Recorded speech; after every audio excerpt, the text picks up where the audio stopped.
I shouted, pain coiling itself around my heart, torment gripping my mind. Where are you? I sobbed it again. Where are you? I parked my car and began to write the truth in my journal. I am absolutely terrified. My life is completely out of control. I need help. I need help. I am broken. Those words were written by Tracy Miles, who is a teacher and talks to many people about her life. She further writes, 14 years ago, I was struggling with an eating disorder, among other things. But in that parking lot, I finally pressed beyond denial and admitted to myself and to God that I had a problem I couldn't fix.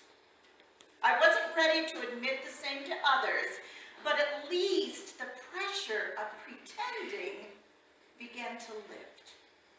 It took a few years for me to open my pain to close friends and for my life to actually change, but I gained a level of freedom that night as I gave my permission to say it, to write it. I am human. I am broken. I need help. Brokenness opens a path for obedience, for acceptance of God's will in our lives.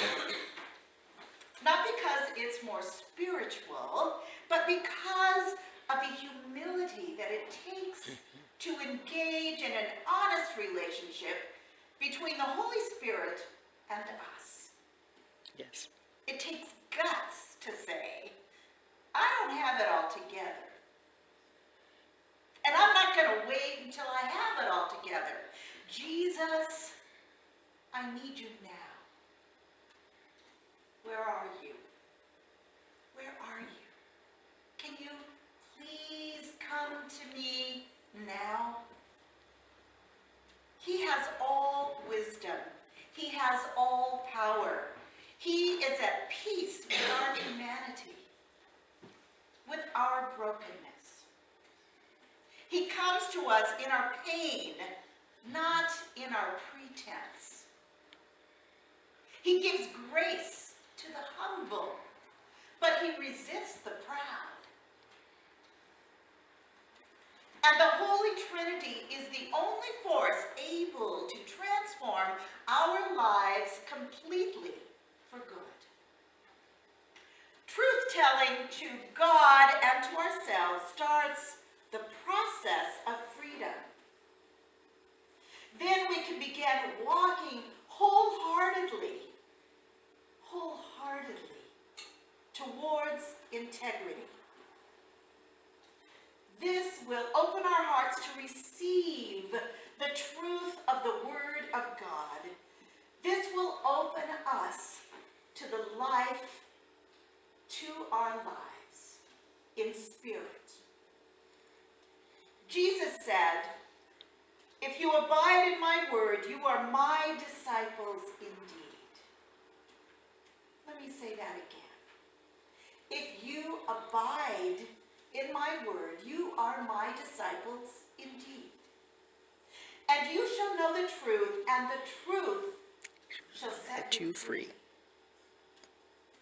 And when we make the simple, albeit difficult decision to be honest with where we are, we can obey Jesus at each step of our discipleship journey on our way to where we're going.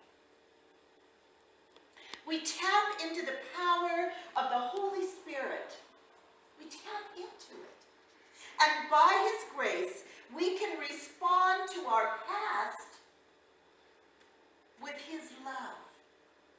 Remain present where we are and look to the future with hope.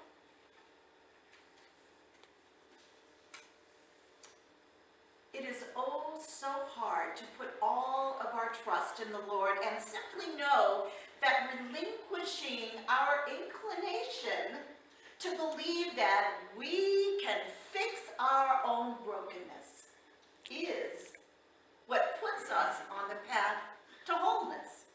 That's what does it. Surrender.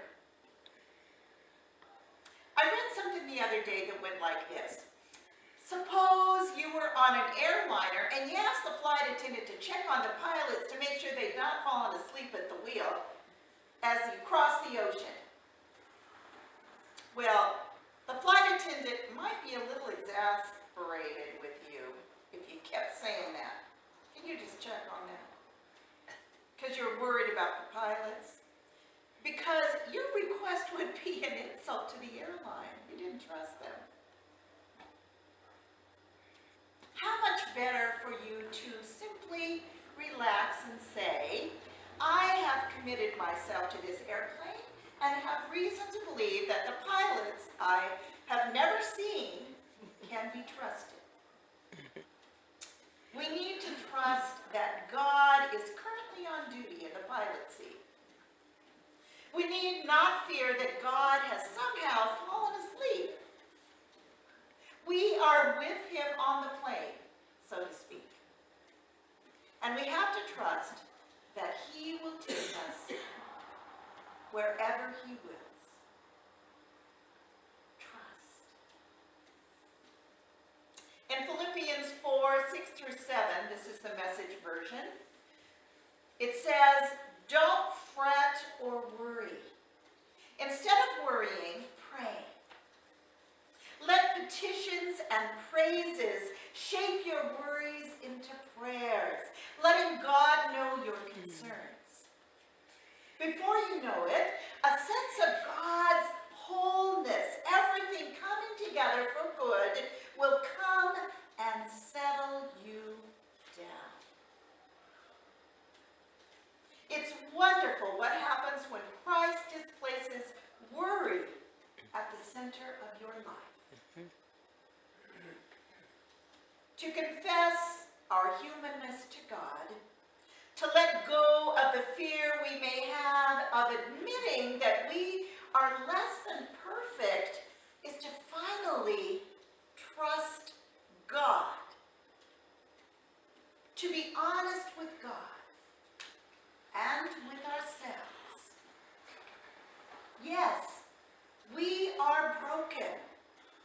But God takes our brokenness, the point where we can no longer continue, where we have reached an understanding how pointless it is to live without God in our lives, a point where we finally give up, saying, God, I can't do this alone. Help me. Help me, God. God takes that utter moment of despair and transforms it. Transforms us. Transforms our being into one of knowing. It is a moment where we finally let go and let God fly the plane. Amen.